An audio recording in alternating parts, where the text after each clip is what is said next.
Bien, y voy a compartir la pantalla también. Me avisan ustedes cuando esté lista. Yo en este momento veo solo mi pantalla, no veo a nadie más. ¿Sí? ¿Estoy listo? Ok, voy a empezar entonces. Bueno, gracias primero por la invitación. Mi presentación se llama, le puse un título, La fuerza de la sangre, cuerpos para la revolución. Me interesa aproximarme a la experiencia de la militancia revolucionaria en tres organizaciones, el MIR chileno, PRTF y Montoneros de Argentina.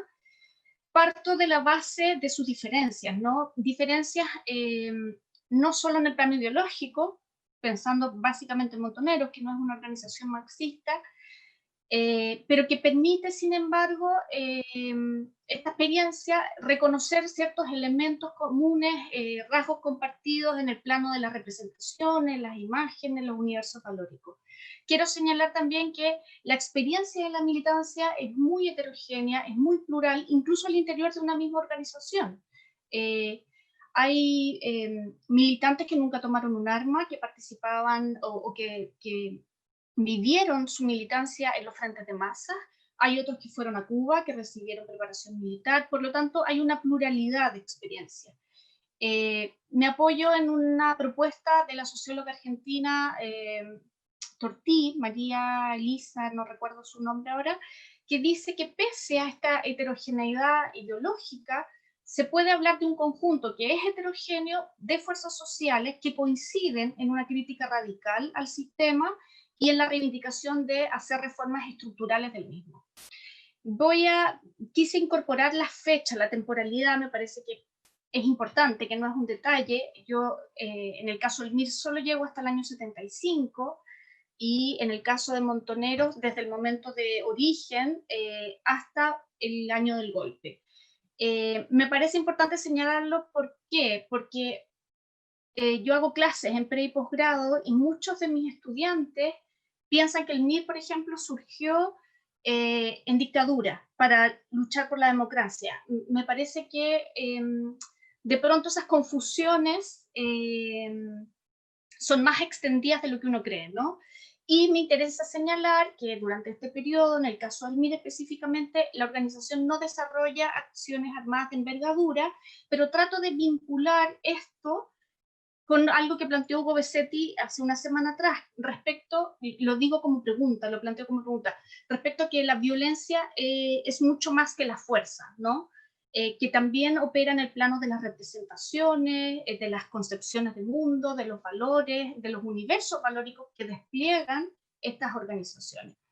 Me interesa entonces una aproximación cultural, no tanto de la historia política, sino de los valores y emociones que sostienen esa acción política, entendiendo que la militancia es un entramado muy complejo de valores, ideologías y emociones, ¿ya? Desde ese punto de vista, yo considero los modelos y referentes que tratan de alguna manera de normar, disciplinar, modelar a los militantes, tanto en el plano político como en el plano emocional y corporal, y también los desacatos, los quiebres y las transgresiones. Y en ese plano, en este último plano, la figura o la experiencia que más me importa, que más me he trabajado, es el tema de la traición, ¿no? Como la expresión más radical de estas transgresiones a los valores y a los modos o a los deberes ser revolucionarios. Me importa señalar solo una cosa: este deber ser, esta modelación, este disciplinamiento no es unidireccional. La verdad es que la mayoría de los militantes asumen esos valores como propios, ¿ya? Bueno, estamos hablando en un periodo en que gana fuerza el ideal de la transformación. Julio Pinto habla incluso de que estar por la revolución era lo políticamente correcto, ¿no?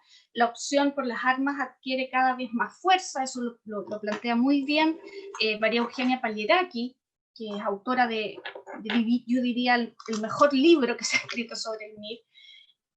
El tercermundismo permite hermanar las luchas de descolonización de lo que está ocurriendo en Vietnam, en Argelia, con las luchas y los procesos emancipatorios latinoamericanos, la revolución cubana como acontecimiento ineludible, pero no el único, ¿no? Pagliaracchi también menciona esto, o sea, no se puede entender el surgimiento de estas organizaciones revolucionarias solo desde el exterior, como algo empujado desde afuera, tiene que ver con las contradicciones y tensiones propias de cada país. Y entender que estas organizaciones son la expresión más radical, pero en ningún caso las únicas, de este proceso de radicalización, ¿no? Solo como ejemplo, lo mencionó Dela, es un proceso que incluso, o una radicalización que incluso ocurre en el plano de la Iglesia Católica, ¿no? Hay una desconfianza radical hacia el conjunto del sistema político. Eduardo Rey Tristán, que es un historiador español que ha trabajado mucho estos temas, habla de esto, ¿no? Del Estado, que es visto como un garante de la reproducción del sistema, desconfianza en el derecho, en los partidos políticos, en el sistema político en un sentido muy amplio, ¿no? Un desprecio por las nociones de democracia, que es considerada burguesa, en fin. Hay como un rechazo. Y hay distintas apelaciones a la violencia. Primero, esta idea de que la violencia está inscrita en las leyes de la historia, por lo tanto es inevitable y necesaria. También esta idea de que la violencia es eficaz, ¿no? En contraste a este sistema democrático electoral que no lleva a nada, ¿no? Por el contrario, la violencia es eficaz, produce resultados. Pero además también la idea de la violencia como un instrumento de liberación individual y colectiva, ¿no? La violencia creadora. Acá la influencia de Fanon es inevitable, porque de acuerdo a Fanon tiene este potencial emancipatorio y humanizante, ¿no? La violencia, dice Fanon, desintoxica, libra al colonizado de su complejo de inferioridad, lo hace intrépido, lo rehabilita ante sus propios ojos. Por lo tanto, la violencia no es solo reacción de la violencia de abajo hacia la violencia de arriba, la violencia de arriba como fundante, ¿no? Y la violencia de abajo justiciera e intenta reparar esa violencia inicial, sino también como creadora de un nuevo orden.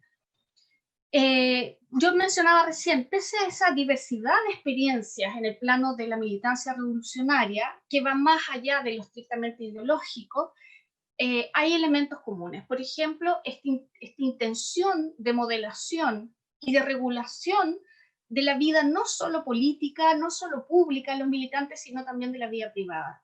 ¿Ya? Mariela Peler, que es una investigadora argentina, habla de la pedagogía de la guerra, que en el fondo se busca como propósito crear cuerpos para la revolución. El otro elemento común es la idea de este compromiso que debe ser total y vital.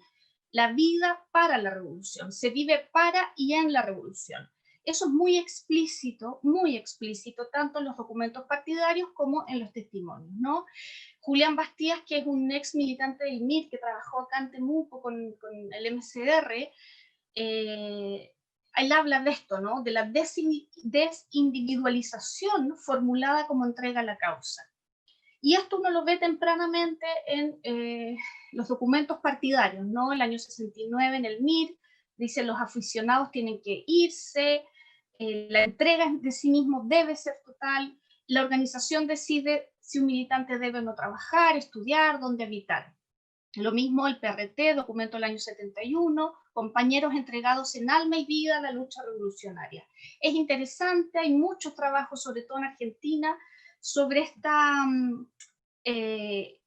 transformación que va pasando por ritos, ¿no? Ritos de paso, desde el cambio de nombre de guerra, el abandono de los estudios, el abandono de la familia de origen, la nueva familia es el partido, es la organización, en fin. Se ha investigado mucho no solo desde la historia, sino desde la antropología también. Y otro de los elementos en común es esta disposición exigida a morir por la revolución. La idea de renuncia, la máxima expresión de esa renuncia, de esa voluntad de renuncia, es la entrega de la vida, ¿no? Ahora, la posibilidad de la muerte está desde el momento cero, ¿no? Desde el momento en que alguien ingresa a una organización armada, ya está esa posibilidad, es parte de los escenarios posibles. Pero evidentemente eso va cambiando de acuerdo a los contextos históricos. En algún momento puede ser una abstracción y en algunos momentos puede ser la realidad, la muerte a la vuelta de la esquina después del golpe, ¿no? Lo que me importa destacar acá es que la muerte es concebida como la prueba definitiva de la consecuencia revolucionaria, ¿no? Esto es muy guevarista, esta idea de que si una revolución es verdadera, o se triunfa o se muere. No existe otra posibilidad. Por lo tanto, la prueba de que tú eres consecuente es esa disposición a la muerte. En los testimonios aparece siempre con mucha claridad esta idea de que los militantes primero, prefieren morir a ser capturados con vida para evitar la tortura. Eso como en primer lugar, y ahí vamos a ver después el tema del uso de la pastilla de cianuro, ¿no? Y eso tiene como consecuencia un segundo problema, que es el problema de la sobrevida, una sobrevida para la cual no se sienten preparados y que muchas veces debe ser justificada, porque es objeto de sospecha, ¿no? ¿Por qué sobreviviste? Siempre ahí el fantasma de la traición o de la delación. Por lo tanto, los militantes, yo he hecho muchas entrevistas, ¿no? Estoy pensando en Miriam Levin en Argentina, me decía, yo estaba preparada para morir, para que me pegaran un balazo, pero no para estar en un centro clandestino. Lo que me interesa destacar acá es que de alguna manera estas organizaciones establecen pautas no solo para la vida política, para la vida emocional, para cómo criar a los hijos, para cómo llevar sus relaciones de pareja, sino también hay un intento de regular la forma de morir, hay un buen morir revolucionario, ¿ya? Hay que encarar la muerte de una manera y no de otra. Voy a citar rápidamente un fragmento de un exmilista que dice: yo partí pensando que el acto más sublime de la política era morir por los ideales. Nosotros nos formamos en esa lógica, para nosotros era obvio que nuestra salud estaba en riesgo, nuestra familia en riesgo, había, y esto es lo que me interesa destacar, que asumirse como parte de un engranaje, de una rolinera de estas bolitas de metal de acero que a veces se rompen y que si se rompen hay que cambiarlas. Por lo tanto, éramos una rolinera del engranaje del proceso de la revolución. Si nos tocaba, nos tocaba. Pero con ese agregado de que si nos toca, vas a ser un ejemplo, la parte sublime de nuestro rol político. Acá me parece que dialoga muy bien con algo que plantea Daniela Slipak, ¿no? La organización funciona como totalidad uniforme, una individualidad sin distinción, y se propone esta idea del hombre engranaje. Ella lo está pensando para Montonero. Los militantes son partes funcionales de una organización concebida como máquina, gobernada además por criterios de eficacia. En el plano de la disciplina, quiero señalar brevemente, hacer una referencia a Montonero, justamente, que crea disposiciones y códigos de justicia revolucionaria, pero para regular la vida interna de la organización. O sea, estos códigos de justicia revolucionaria están pensados para sancionar y disciplinar a la propia militancia. Obviamente los temas centrales son la obediencia, la disciplina, y se establecen además una diversidad de sanciones como el confinamiento, destierro, degradación, expulsión, fusilamiento y pena de muerte.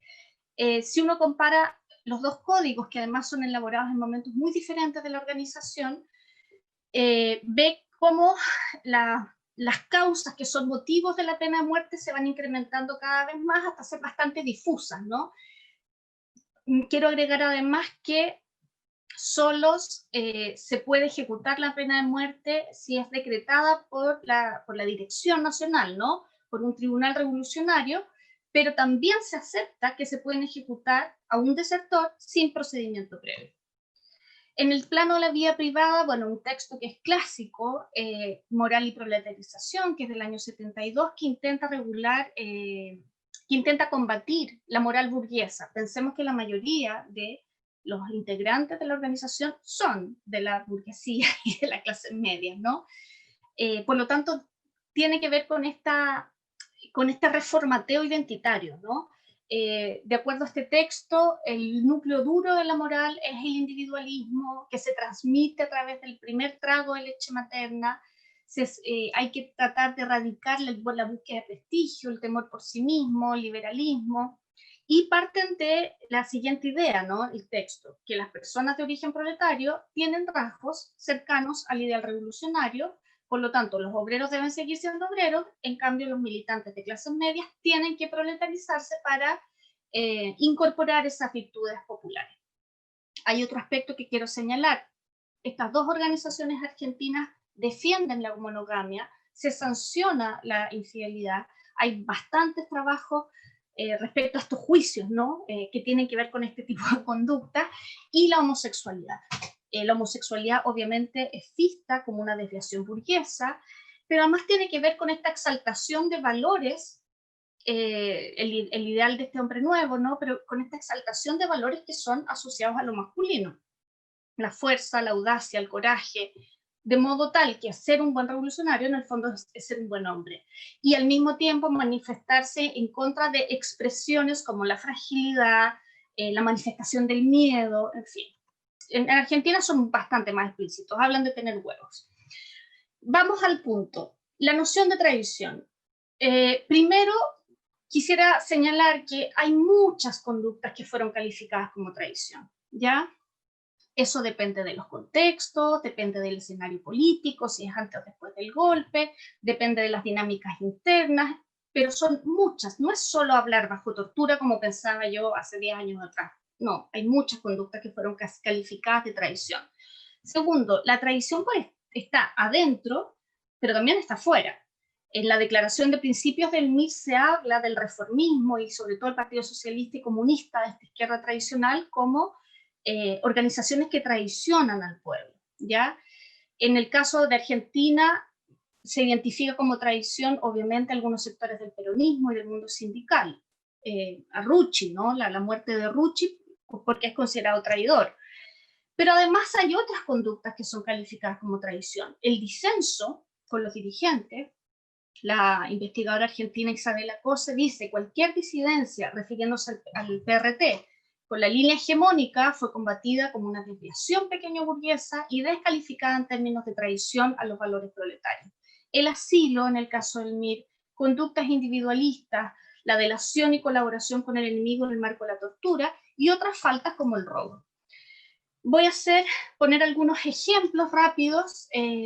Acá está la condena a Humberto Sotomayor, dirigente del MIR.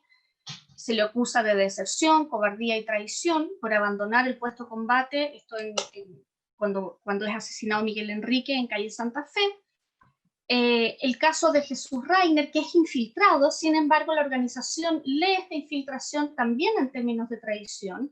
A él se le hace un juicio, incluso se hace un documento, ¿no? Se llama, bueno, en fin, después voy acordando cómo se llama, pero se hace como un informe sobre el caso de Reiner, con todo el interrogatorio que se le hizo, con la confesión. Finalmente es ejecutado, su cuerpo lo dejan en un barrio, en el barrio Flores, con un letrero que dice: soy Jesús Reiner, traidor a la revolución, y además se publica en la prensa partidaria fotos, ¿no? Justicia Popular, las fotos de él con estas consignas atrás, y me interesa destacar cómo se presenta justamente en El Combatiente. Dice: se ha erradicado el cáncer que nos corroía, la traición como cáncer, ¿no? La justicia revolucionaria ha vengado a decenas de compañeros muertos y desaparecidos, y esto es un ejemplo y una advertencia. Dos puntos a destacar. Vuelvo a Daniel Aslipak. La metáfora médica, la metáfora del cuerpo enfermo, la metáfora de la patología, ¿no? El uso para referirse al otro, porque no es solo al traidor, también es al PC, en fin, a los otros, como virus, gas venenoso, necesidad de inmunizar al partido de los intereses pequeños burgueses, el cáncer reformista, la gangrena, es una terminología que se usa. Y el segundo punto, ¿no? Esta idea de es un ejemplo y una advertencia. Por eso circula tanto, hay tantas referencias al tema de la traición en la prensa de estas organizaciones, porque también son juicios ejemplares, ¿no? Es un mensaje, porque además esa prensa la leen los militantes. En el caso de Miguel Ángel Pozo, por robar, para su disfrute personal, justicia a los traidores, en fin. Y a mí me interesa plantear un último aspecto, que la traición no es solo una subversión política, sino también una transgresión al honor. ¿Ya? Para estas organizaciones el honor, la reputación de la comunidad política debía ser fortalecida con el martirio de sus militantes. No solo es el temor a que caigan otros compañeros, que se pierda infraestructura, que se pierdan armas, eso es importante sin duda, pero además en los testimonios y en la lectura que uno hace en los documentos internos, está este tema de este honor guerrero, ¿no? Que hay que saber, que hay que alimentar con la vida. Aquí hay un texto de Carmen Rojas, que es un seudónimo, ¿no? Que en un libro dice: no hablar, no hablar es la consigna, hablar es peor que la muerte, resistiré, pero prefiero morir. Las niñitas sabrán que a pesar de que las dejé solas y prácticamente me las saqué de encima, que no hablé, que resistí, que aguanté. Será su única herencia. Me interesa el tema de la herencia, ¿no? Porque la vergüenza de haber hablado también se hereda.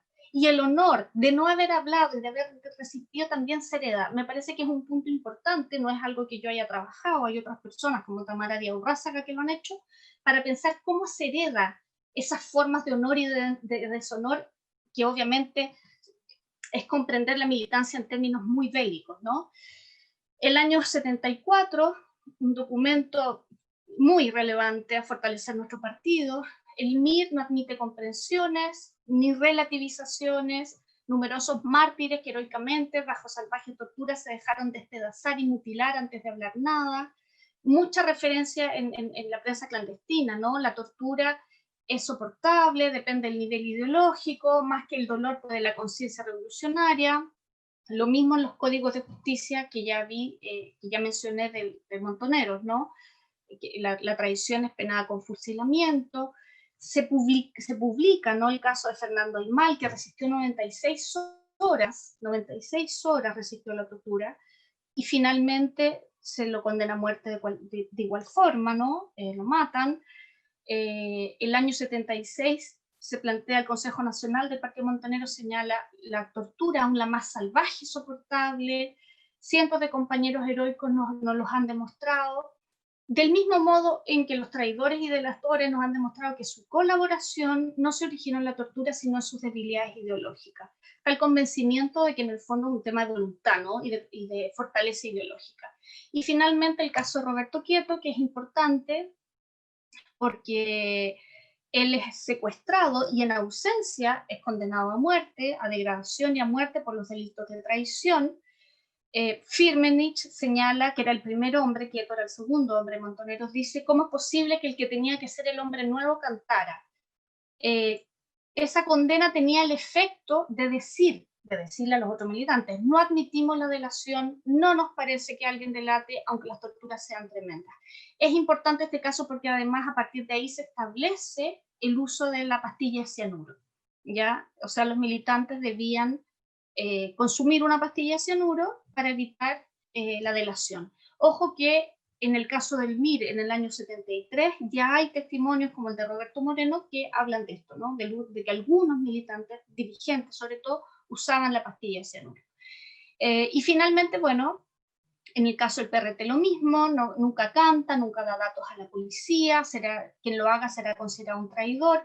Luis Matini dice que hay un giro cada vez más militarizante en ese sentido, esto algunos lo están discutiendo, pero solo respecto al tema de la tortura, ¿no?